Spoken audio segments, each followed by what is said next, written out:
बताना चाह रहा आज के सत्संग में। और ये फिर कितने दयालु हैं। कहते हैं इन भोली आत्माओं को यदि वहां यहां तो रह गए आप, क्योंकि कलयुग का जो पीक टाइम है, प्राइम टाइम खत्म हो गया, और फिर आप ऊपर चले गए गणेश जी के लोक में, विष्णु जी के लोक। अब आपका वो तो काम बिगड़ गया। कितना समय बढ़ा लिया आपने, पता नहीं कब 1000 कलयुग बीत जाएंगे, कितना हजारों युग बीत जाएंगे।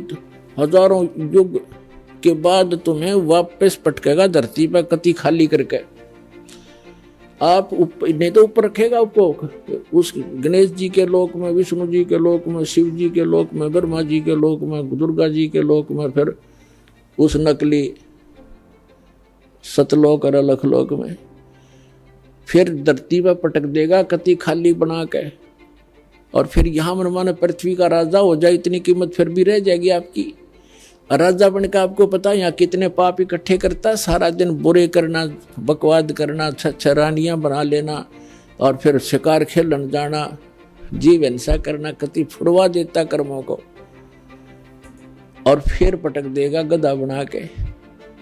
फिर पता नहीं कब मनुष्य जीवन मिलेगा, कब जाकर आपको ये समय मिलेगा जो आज है। अब कितने दयालु हैं ये परमात्मा। कहते शिव मंडल ब्रह्मापुरी, चाहे विष्णु लोक में हो, अमरे गुण भूले नहीं तो आने छुटाऊं तो। हमारे इस ज्ञान को, हमारे गुणों को, हमारे अंदर क्या महिमा, मेरी महिमा को नहीं भूलेगा। अब आप विष्णु लोक में चले गए या गणेश जी के लोक में चले गए, और उस समय आपकी बुद्धि ने काम किया इस ज्ञान के आधार से, और वहां आप रोए भगवान के लिए कि हे परमात्मा हमसे गलती बन गई, हे परमात्मा हम तो यहाँ अपना पूंजी नाश करेंगे, आप बताया करते थे।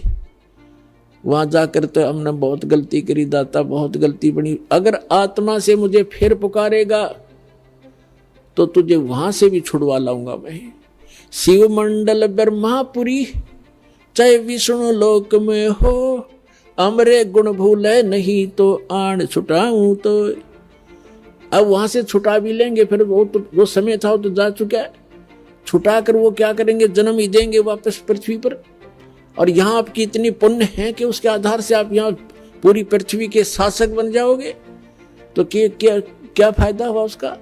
अब परमात्मा क्या करते हैं कि जो सारनाम प्राप्त प्राणी है और वो भी विचलित हो गया, उसको फिर याद आता है कि गुरुजी ये बताया करते थे कि हम तो गलत आ गए, या तो हमारी पूंजी नाश होगी। तो उनको मालिक वहां जाते हैं और उनसे कहते हैं छोड़ो इनको, चाहे ब्रह्मा हो, चाहे विष्णु, चाहे शिव या दुर्गा के लोक में हो, और कहेगा इसको छोड़ो हमारे हंस को। तो उसका क्या करेगा, उसको इतना बेनिफिट मिलेगा कि परमात्मा ने यहाँ एक ब्रह्मांड के अंदर अपना मिनी सतलोक बना रखा है। परमात्मा ये मूल ज्ञान है, ये तत्व ज्ञान है, ये वो गुप्त ज्ञान है जो अभी तक किसी को मालिक ने बताया नहीं, इस दास पर मेहर करी है। तो इसके अंदर एक प्रत्येक ब्रह्मांड के अंदर परमात्मा का ऐसे है जैसे प्रत्येक देश का, प्रत्येक देश में एक राजदूत भवन होता है। तो ये परमात्मा उस प्राणी को, ये के थोड़े होंगे जो ऐसे अरबों खरबों की संख्या में विचलित भी होंगे, अरबों खरबों की संख्या में अगर लगे रहे तो आप पार भी होगे। तो उनको छुटवा, जब उनका समझ में वहां जाकर बात याद आएगी तो उनको वहां से छुटवा के इस मिनी सतलोक में रखेगा, और उसको उनके ऊपर कैसी रजा कैसा करेगा कि जमीन पर फिर डालने ही पड़ेंगे। उनको सतयुग से फिर जन्म देगा, इनके हाथ नहीं लगने देगा काल के ऊपर के लोकों में।